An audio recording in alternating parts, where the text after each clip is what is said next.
Evangelho, sábado da terceira semana do tempo do Advento. O Senhor esteja convosco, Ele está no meio de nós. Proclamação do Evangelho de Jesus Cristo segundo São Mateus. Glória a vós, Senhor. Livro da origem de Jesus Cristo, filho de Davi, filho de Abraão. Abraão gerou Isaque, Isaque gerou Jacó. Jacó gerou Judá e seus irmãos. Judá gerou Farés e Zara, cuja mãe era Tamar. Farés gerou Esrom, Esrom gerou Arã. Arã gerou Aminadab, Aminadab gerou Naasson. Naasson gerou Salmão, Salmão gerou Boaz, cuja mãe era Raabe. Boaz gerou Obed, cuja mãe era Rute. Obed gerou Jessé. Jessé gerou o rei Davi. Davi gerou Salomão, daquela que tinha sido a mulher de Urias. Salomão gerou Roboão, Roboão gerou Abias, Abias gerou Assá, Assá gerou Josafá, Josafá gerou Jorão, Jorão gerou Osias, Osias gerou Joatão, Joatão gerou Acais, Acais gerou Ezequias, Ezequias gerou Manassés, Manassés gerou Amon, Amon gerou Josias, Josias gerou Jeconias e seus irmãos, no tempo do exílio na Babilônia. Depois do exílio na Babilônia, Jeconias gerou Salatiel, e Salatiel gerou Zorobabel.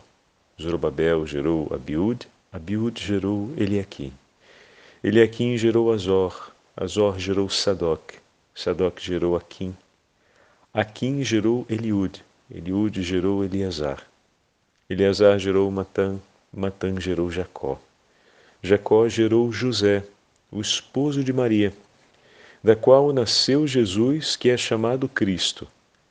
Assim, as gerações desde Abraão até Davi são 14, de Davi até o exílio na Babilônia, 14, e do exílio na Babilônia até Cristo, 14. Palavra da salvação. Glória a vós, Senhor. Sábado da terceira semana do tempo do Advento, em nome do Pai, do Filho e do Espírito Santo. Amém. Queridos irmãos e irmãs, hoje a Santa Liturgia nos entrega a genealogia de nosso Senhor Jesus Cristo narrada pelo evangelista São Mateus. Lucas também irá narrá-la com uma outra característica. Então, esse ano nós temos o evangelista Mateus, que escreve para aqueles que vieram da tradição de Israel e lança a mão do que é próprio dessa tradição. Dentre outras coisas, o nome do rei Davi e toda a promessa que o Senhor fez aos patriarcas, confirmando que enviaria o seu Messias. E dessa forma, o filho de Davi vem confirmado ao longo das gerações, como nós vamos ver já já.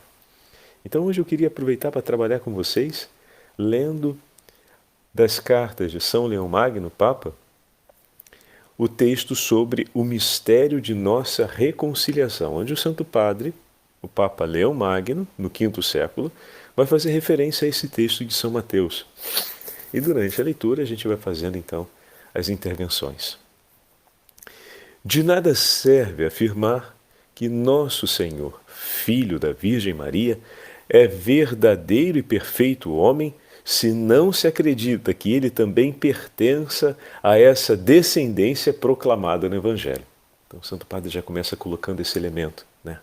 Ou seja, Deus considera e toma completamente a história da humanidade, a história que ele mesmo iniciou, a história na qual ele confirma a sua promessa. E essa história irá fazer parte da vida de nosso Senhor Jesus Cristo. Como poderia, nosso Senhor Jesus Cristo, no mistério da encarnação, assumir a nossa humanidade sem que ela estivesse dentro dessa história? Então, é um dado muito delicado e importante. Deus abraça toda a sua história. Quando te chama de filho, ele abraça a sua inteira história, com todas as páginas de alto e baixo. Não tem um único momento da sua história de vida pessoal, meu irmão e minha irmã, que não seja abraçado pelo Senhor. Se nós dizemos com toda clareza que o teu Senhor te abençoa e te ama, Ele te abençoou e te amou em todas essas páginas.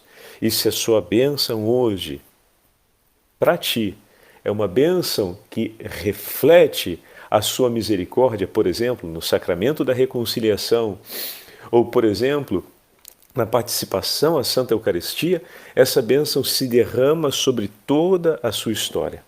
Quando o Senhor, por exemplo, perdoa os nossos pecados, não perdoa apenas aqueles pecados que nós cometemos no momento atual, mas quando nós levamos a Ele a nossa confissão e dizemos a Ele: e todos os pecados da minha vida, que eu agora não me recordo, mas que diante deles me arrependi, porque sei que ofendi a Ti, Senhor. Por eles eu peço perdão.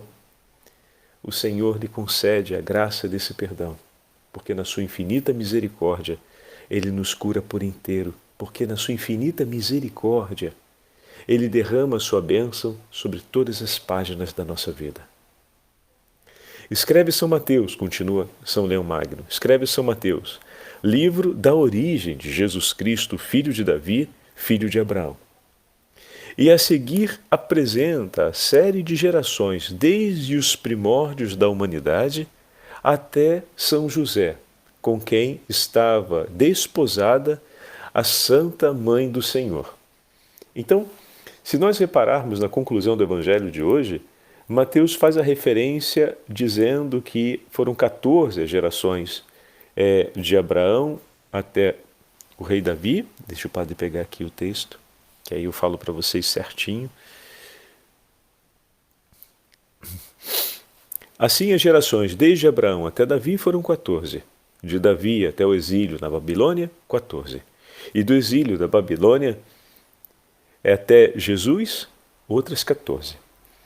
O número 14 faz referência ao nome Davi, que em hebraico se escreve com um D mudo no final, David, que, na verdade, em hebraico, as primeiras letras do alfabeto também representam os números. E o D representa o número 4, o V representa o número 6. Então, David, as consoantes, melhor dizendo, eu falei letras, mas me equivoquei. Na verdade, as consoantes, cada consoante representa um número. E o D representa o número 4 e o V, Abab, representa o número 6. E dessa forma, se a gente coloca o nome Davi, a gente vai encontrar o número 14. Então essa referência ao número 14 significa que a promessa feita pelo Senhor, que enviaria da casa de Davi o seu Messias, ela ecoou ao longo da história. Antes de Davi, o Senhor já tinha desejado isso. Depois de Davi, o Senhor havia confirmado isso. O Senhor desejou e no rei Davi deu o anúncio dessa profecia, de maneira que ela se cumpre em nosso Senhor Jesus Cristo. Ou seja, quando o Senhor veio ao encontro de Abraão, ele já desejava conceder a salvação. Olha que coisa linda de compor esse caminho da história. Esse caminho da história da salvação que será marcado por altos e baixos, pela renúncia dos profetas, pela concessão, ou seja, pela entrega de um rei que governará sobre Israel com o seu coração, que é Davi. Depois esse povo se desorientará e se perderá, andará ao exílio da Babilônia e será chamado pelo Senhor para fora desse exílio e poderá então caminhar até a vinda de nosso Senhor Jesus Cristo. Toda essa história marcada com inúmeros altos e baixos, com inúmeros reveses, e muitos momentos em que o povo vai demonstrar a sua infidelidade uma e outra vez contra o bom Deus. O eco que está no fundo é a decisão de amor de nosso Deus. Ele que cumpre a sua promessa, Ele que ama o seu povo, que guarda o seu povo com amor, e em que nenhum momento da história desse povo desistiu da escolha feita. Pelo contrário, a confirmou. A história nas 14 gerações, vamos colocar assim, está se passando com todas as suas tragédias e altos e baixos, mas está ecoando ali a promessa. Eu enviarei um filho de tua casa, porque reinará em eterno sobre vós. Davi. Então, essa imagem delicada, né, no nome do Rei das 14 gerações, é belíssimo, porque mostra como o nosso Senhor ama e cuida de nós, não exclusivamente o povo de Israel, como bem sabemos, mas assim Ele realiza com amor o seu cuidado por cada um de nós. Vai adiante, São Leão Magno. São Lucas, porém, percorrendo em sentido inverso a ordem das descendências, chega ao começo do gênero humano, indo até Adão, para mostrar que o primeiro e o último Adão tem a nossa natureza. Olha que bonito. Então essa é Lucas, quando compõe desse modo. Ele vai de nosso Senhor até chegar a Adão, para dizer que o primeiro homem e agora Cristo, o novo Adão, tem a mesma natureza. Percorreram a mesma história. Com efeito, seria possível a onipotência do Filho de Deus para ensinar e justificar os homens, manifestar-se do mesmo modo que apareceram aos patriarcas e profetas, como, por exemplo, quando travou uma luta ou manteve uma conversa, ou quando aceitou os serviços da hospitalidade a ponto de tomar um alimento que lhe apresentaram. Mas essas aparições eram imagens, sinais misteriosos que anunciavam a realidade humana do Cristo, assumida da descendência daqueles antepassados. E ele faz referência a todas as páginas, ou seja, o que viveram os profetas, o que passaram os patriarcas, tudo aquilo que aconteceu no Antigo Testamento já era um anúncio do que o Filho do Homem, do que nosso Senhor Jesus Cristo iria assumir e iria viver. Já era um anúncio da vinda do Messias, que caminharia pelas mesmas estradas, passaria pelos mesmos desafios e entregaria um ato de amor capaz de curar toda a nossa história. Nenhuma daquelas imagens, entretanto, poderia realizar o mistério da nossa reconciliação, é verdade. Preparado desde toda a eternidade, porque o Espírito Santo ainda não tinha descido sobre a Virgem Maria, nem o poder do Altíssimo a tinha envolvido com sua sombra. A sabedoria eterna não edificara ainda a sua casa no seio puríssimo e virginal de Maria Santíssima, para que o Verbo se fizesse homem e abraçasse a nossa natureza. O Criador dos tempos ainda não tinha nascido no tempo, unindo a natureza divina à natureza humana, numa só pessoa, de modo que aquele por quem tudo foi criado fosse contado entre as suas criaturas, para por ele tudo ser agora salvo. Lindíssimo, né?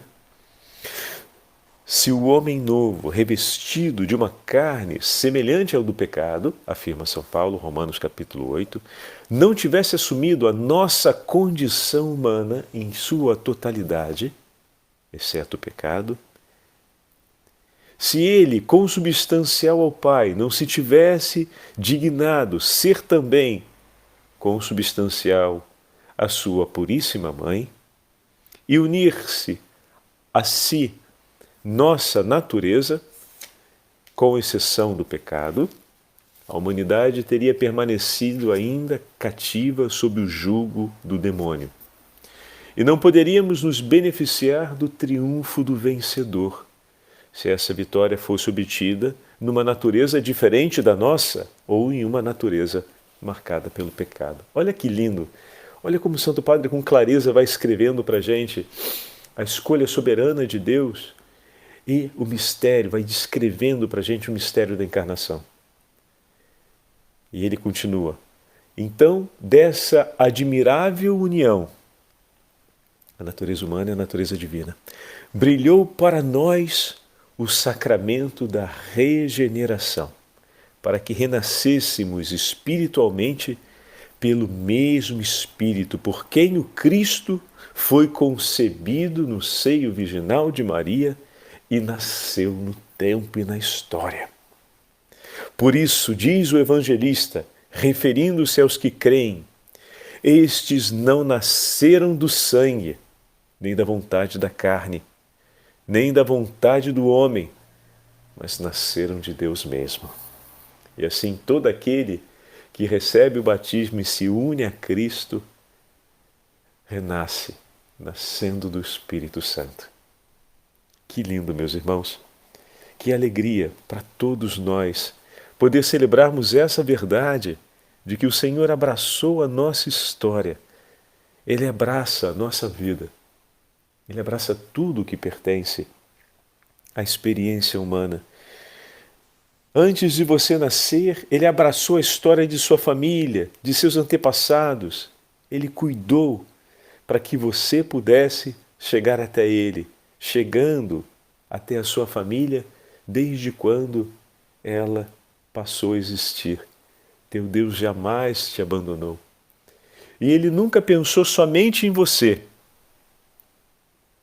Ele pensou em todos que te antecederam.